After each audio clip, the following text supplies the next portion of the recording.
সালমান আল ফারিসি রাদিয়াল্লাহু আনহু উনি আরব মানুষ ছিলেন না, নন আরব ছিলেন, পার্সিয়ান, ফার্সিতে কথা বলতেন, মানে ইরান থেকে এসেছিলেন। উনি প্রথমে অগ্নি উপাসক ছিলেন। কি ছিলেন? অর্থাৎ ওই যে জরাথুস্ত যারা আগুন দেখলে এরা পূজা করে, আগুনের পূজা যারা করে, জরাস্ট্রেনিয়ান, এই ধর্মে বিশ্বাসী ছিলেন। আগুনের পূজা করতেন ইরানে। তিনিও আগুনের পূজা করে, তার বাবাও আগুনের পূজা করে। তো একদিন বাবা একটা কাজে পাঠিয়েছে, ওই কাজ করতে যেয়ে সে খ্রিস্টানদের গির্জা ক্রস করতেছিল। ছোট মানুষ গির্জা ক্রস করতে যেয়ে দেখে খ্রিস্টানরা কেমন যেন আলাদা ইবাদত করে, নামাজ পড়ে। এটা দেখে খুব ভালো লাগছে, তার খুব ভালো লাগছে। বাড়িতে এসে বাবারে বলে, বাবা আমি দেখলাম যে খ্রিস্টানরা তাদের চার্চে গির্জায় নামাজ পড়ে, এটা তো অনেক সুন্দর, আমরা যে আগুনের সামনে যা করি এটার চেয়ে ওইটা সুন্দর। বাবা বলে, খাইছে, ছেলে তো আমার শেষ হয়ে যাবে। তো বলতেছে, না না বাবা, আমরা যে আগুনের উপাসনা করি এটাই ভালো। উনি বলেন, না, আমি অনেক চিন্তা করেছি, ওরা যেভাবে গডের কাছে চায় ওইটা শ্রেষ্ঠ। বাবার সাথে ছেলের, সালমানের অনেক তর্ক বিতর্ক। পরে বাবা ভাবলেন, যদি ওকে না আটকাই তাইলে প্রভাবিত হয়ে সে খ্রিস্টান হয়ে যেতে পারে। তো ঝগড়া তর্ক বিতর্ক শেষে তার পিতা তাকে শেকলবন্দি করলো। কি করলো? পায়ে শেকল লাগায় রাখছে। কিন্তু ছেলে তো মনে মনে খ্রিস্ট ধর্মের প্রতি আকৃষ্ট হয়ে গেছে। তো ওই খ্রিস্টানরা তার সাথে লুকিয়ে যোগাযোগ করত। সালমান ওই খ্রিস্টানদেরকে বলল যে, তোমাদের খ্রিস্টান ধর্মের উৎপত্তি কোথায়? বলে, সিরিয়াতে। বলতেছে, এখান থেকে কোনো কাফেলা সিরিয়া যাবে নাকি? বলতেছে, হ্যাঁ, মিশনারি ওয়ার্কে একটা কাফেলা আসছে, যাবে। বলতেছে, যেদিন যাবে আমাকে বলবে। তো যেদিন যাবে তাকে এসে বলা হয়েছে তার বাবা নাই, সে শিকল ভেঙে, শিকল সহ ওই কাফেলার সাথে যে জড়িত হয়েছে।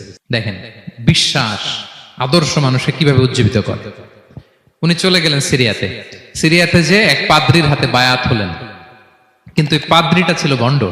সে খ্রিস্টানদের দান সৎকা নিয়ে গরিবদের না দিয়ে নিজেই খেয়ে ফেলতো।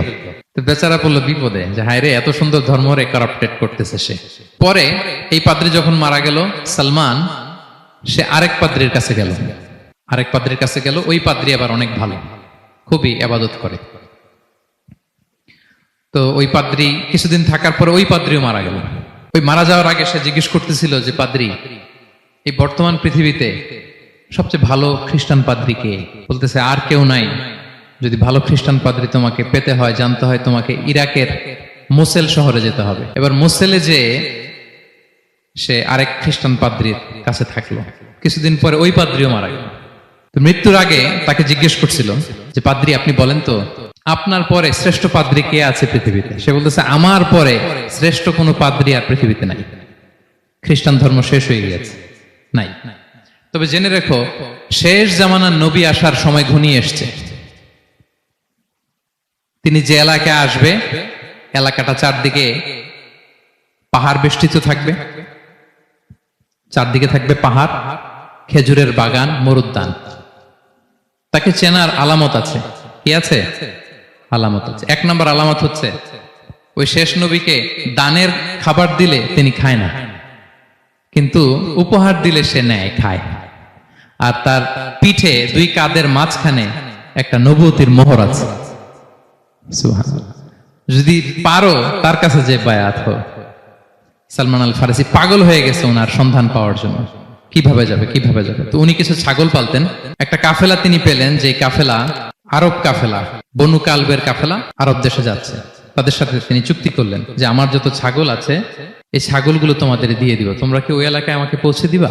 তারা বললেন, হ্যাঁ, পৌঁছে দিব। সব ছাগল দিয়ে দিলেন, রওনা হইলেন ওই এলাকায়। মাঝপথে তারা তার সাথে জুলুম করলো, অন্যায় আচরণ করলো।